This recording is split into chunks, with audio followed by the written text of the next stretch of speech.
йобаний пень, блядь, нахуй. Сьогодні я покажу, як розвести вогонь в мокрому польському лісі з допомогою трення.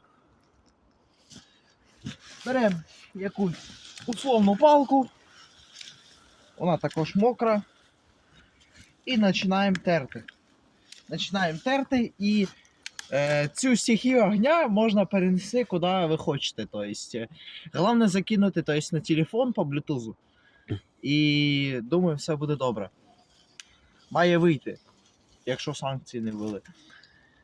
Починаємо терти. Блять, щось нахуй. Не так, як в прошлий раз. У мене завжди виходило. Не включає камера.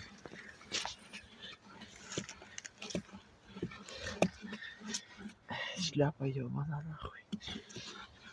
Блять. Все. Блять. Теперь мы развели огонь. Блять. Я ж кажу. Ми тепер розвели огонь. Я ж казав, його можна переносити. В ході трення образувалась бумажка. Тобто бумагу роблять з дерева, як ми знаємо. І в ході жорсткого трення зіскрився маленький слой бумаги. І зараз, в принципі, можна...